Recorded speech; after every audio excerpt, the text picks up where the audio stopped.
नमस्कार आदाब, आप देख रहे हैं डीएनएम शो। डीएनएम शो में हम अपराध की सच्ची कहानियां आपके सामने लेकर के हाजिर होते हैं।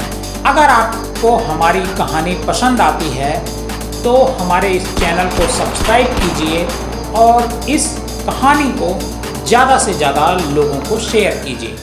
क्या कोई लड़की कनाडा में रहकर पढ़ रही होती है और उसका मर्डर इंडिया में हो सकता है? परिवार वाले जानते हैं कि उनकी बेटी कनाडा में रहकर स्टडी कर रही है, लेकिन उन्हें क्या पता कि उनकी बेटी इंडिया में है और उसका मर्डर हो जाता है। ये कहानी है हरियाणा के सोनीपत की। सोनीपत में मोनिका की मर्डर मिस्ट्री इस समय खूब चर्चा में है। बात 4 अप्रैल 2023 की है, जब हरियाणा के गन्नौर के पास एक फार्म हाउस में कंकाल मिलता है। इस फार्म हाउस में एक जगह खुदाई की जाती है जहां पर घास उगी हुई थी, जिसे देखकर कोई ये नहीं सोच सकता था कि जिस मिट्टी पर हरियाली है उसके नीचे एक इंसान दफन हो सकता है। खुदाई शुरू होती है। पता चलता है कि करीब 8 फुट गहरा गड्ढा है। खुदाई में हड्डियां मिलती हैं जो कंकाल बन चुकी थी। पहचान नहीं हो पा रही थी, लेकिन ये दावा किया जा रहा था कि ये वही मोनिका है जो पिछले 10 महीने से लापता है। ये वही मोनिका है जिसे के घर वाले कनाडा में स्टडी करना समझ रहे थे। सोच रहे थे कि वो कनाडा में है, फिर कत्ल इंडिया में कैसे हुआ। ये वही मोनिका थी जिसके सपने विदेश में पढ़कर अच्छी नौकरी करने और अपने गांव का नाम रोशन करने का था। यानी जिस मोनिका को देश से दूर कनाडा में होना उसके परिवार वाले और गांव वाले समझ रहे थे, वो उनके गांव से कुछ ही दूर एक फार्म हाउस में दफन थी। अब सवाल ये उठता है कि मोनिका कैसे कनाडा से इंडिया लौटी और कैसे उसकी हत्या की गई, कैसे उसे मिट्टी में दफनाया गया। पुलिस जब इस मामले की जांच की तो हैरान करने वाली एक कहानी सामने निकल करके आई। मोनिका, जिसकी उम्र करीब 22 साल थी, वो हरियाणा के रोहतक के बालन गांव की रहने वाली थी। बचपन में मोनिका पढ़ने में काफ़ी तेज तर्रार और दिखने में बेहद खूबसूरत थी। परिवार वालों को इस पर नाज था।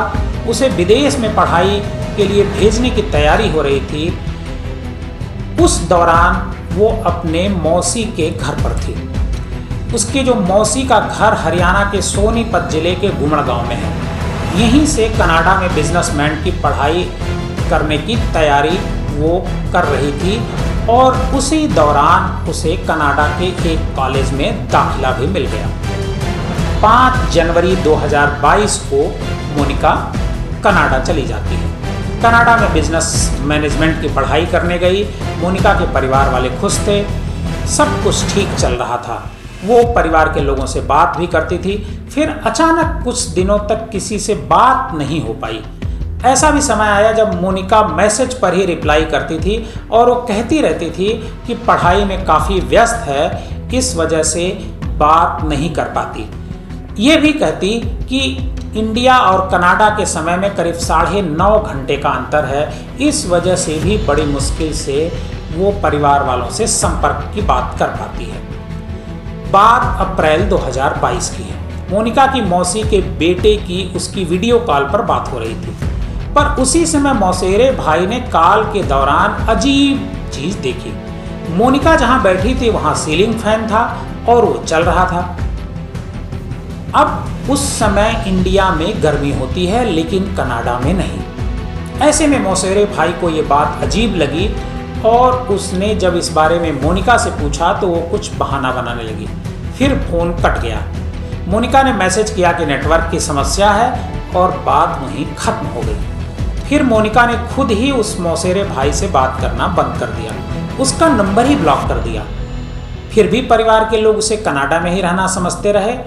अब धीरे धीरे मोनिका का संपर्क अपने गांव परिवार वालों के साथ पूरी तरह से कम हो गया। जून 2022 के बाद तो मोनिका ने पूरी तरह से संपर्क ही खत्म कर दिया। परिवार के लोग पहले तो कुछ महीनों तक यही समझते रहे कि कनाडा में कोई समस्या होगी, लेकिन जब उन्हें लगा कि कोई बात है तब उसकी जानकारी करने लगे। परिवार वालों को ध्यान आया कि कनाडा में बैठे उस इंडियन एजेंट से बात की जाए जिसने मोनिका का एडमिशन कराया था। उसे फ़ोन किया गया तो पता चला कि अब 1 महीने से ज़्यादा समय से मोनिका पढ़ने नहीं आ रही है। वो शायद इंडिया जा चुकी है क्योंकि उससे कोई संपर्क नहीं है। अब ये बात काफ़ी चौंकाने वाली थी। आखिर मोनिका इंडिया क्यों आएगी? अगर इंडिया लौटी तो हम लोगों को बताया क्यों नहीं? मोनिका से न तो कोई विवाद था और न ही उसका कोई लव अफेयर। परिवार को लगा कि जरूर कुछ गड़बड़ हुआ है, लिहाजा उन लोगों ने पहले अपने नज़दीकी पुलिस थाने को सूचना दी और पुलिस तलाश में जुट गई। मोनिका जिस गुमड़ गांव में अपनी मौसी के घर पर रहती थी, वहां से भी चौंकाने वाली एक बात सामने आई। एक शख्स पिछले कई महीने से लापता था। उसका नाम था सुशील सिल्ला, जिसकी उम्र करीब 32 साल थी। वो पेशे से ठेकेदार था, शादीशुदा था, 2 बच्चे थे। अब इसके लापता होने से मोनिका का कोई लेना देना नहीं था क्योंकि दोनों में कोई समानता भी नहीं थी, उम्र भी काफ़ी अलग थी, कोई अफेयर भी नहीं था। बस एक ही बात कॉमन थी कि सुनील रोजाना जिस घर पर दूध लेने आता था वो घर मोनिका की मौसी का था। अब उसी घर में मोनिका काफ़ी समय थी, दोनों में जान पहचान भी थी, लेकिन रक्षाबंधन के त्यौहार पर उसने मोनिका से राखी बंधवाई थी। ऐसे में परिवार को लगा कि दोनों में कोई अफेयर भी नहीं है, लेकिन जिस तरीके से जैसे मोनिका का कुछ पता नहीं चल रहा था उसी तरह से सुनील की भी खबर नहीं मिल पा रही थी। काफ़ी लोगों से बातचीत करने के बाद पता चला कि सुनील और मोनिका में ज़रूर कुछ ऐसी बात थी जिससे वो दोनों कम से कम भाई बहन जैसे रिश्ते में तो नहीं बंधे थे। अब यहीं से परिवार वालों का शक हुआ कि कहीं मोनिका के गायब होने में सुनील का हाथ तो नहीं। लिहाजा परिवार वालों ने पुलिस में ये जानकारी दी और सुनील पर अपहरण का आरोप लगाया। जैसे परिवार वालों को इस बात पर यकीन नहीं था तो पुलिस कहती थी कि पुलिस बार बार इस बात को कहती थी कि वो उस लड़के के साथ गई होगी, लेकिन परिवार वाले इस बात को मान तो नहीं रहे थे। मोनिका का जब कुछ और पता नहीं चला और सुनील लापता था तो पुलिस के पास वो जाते थे, लेकिन पुलिस वही जस का तस रटा रटाया जवाब देती थी।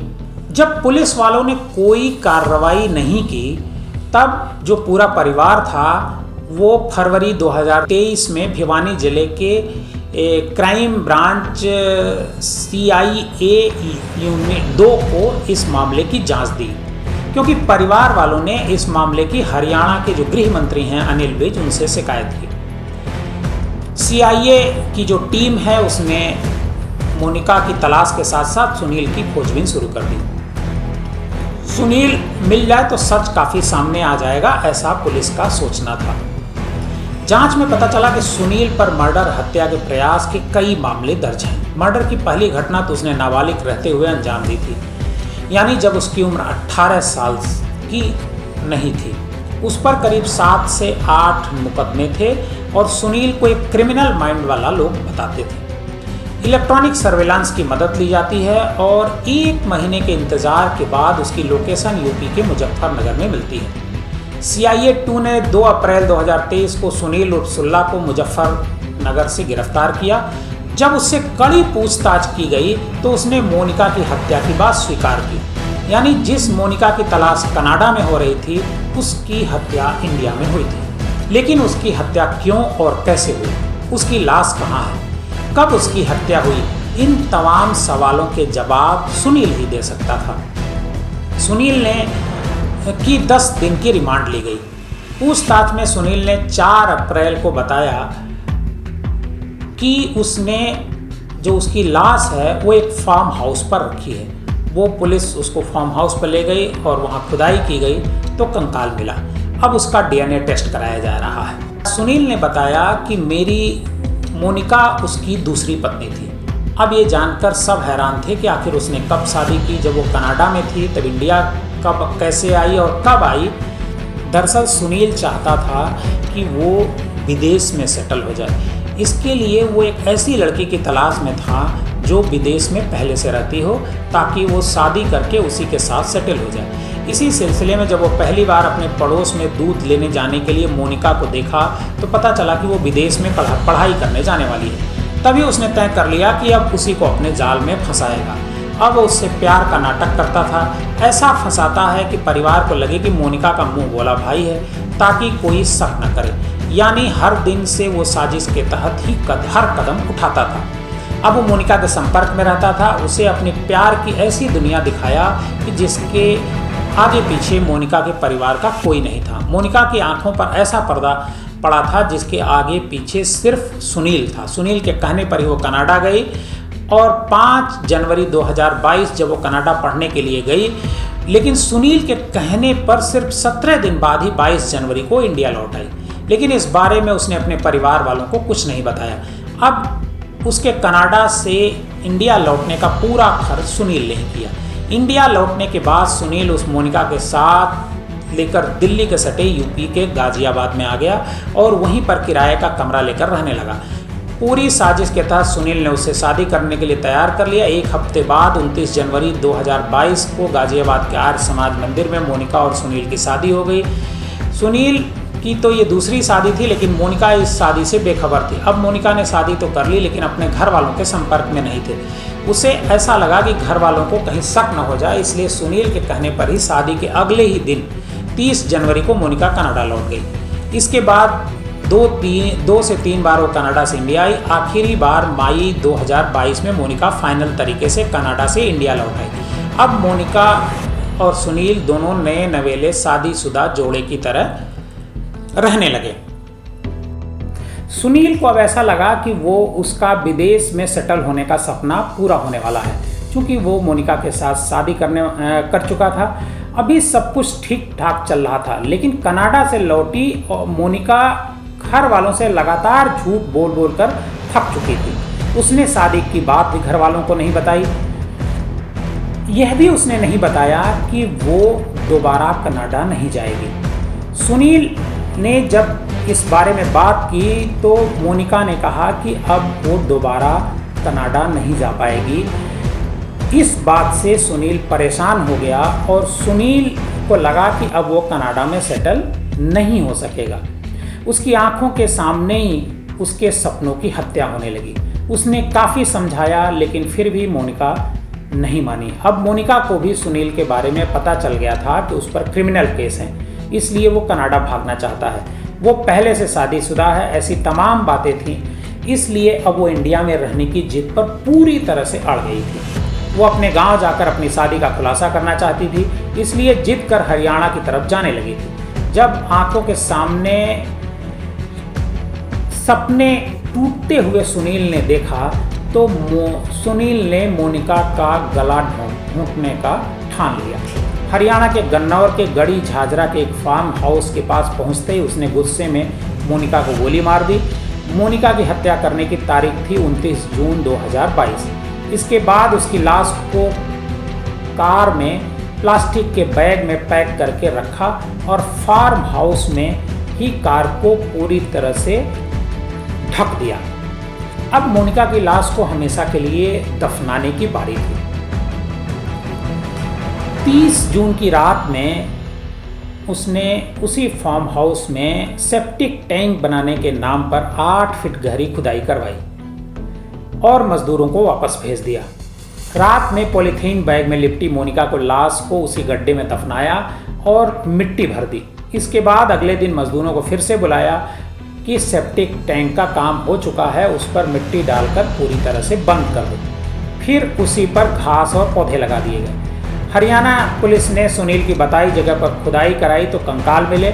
उसका पोस्टमार्टम कराया गया तो खोपड़ी में एक बुलेट मिली, जिससे पता चला कि सुनील ने ही मोनिका के सिर में गोली मारी थी।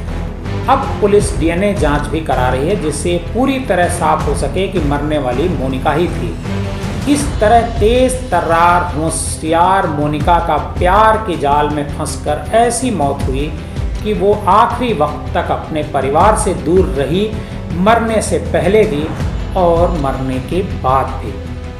आज की ये हमारी कहानी आपको कैसी लगी, हमें कमेंट बॉक्स में जाकर ज़रूर बताइएगा।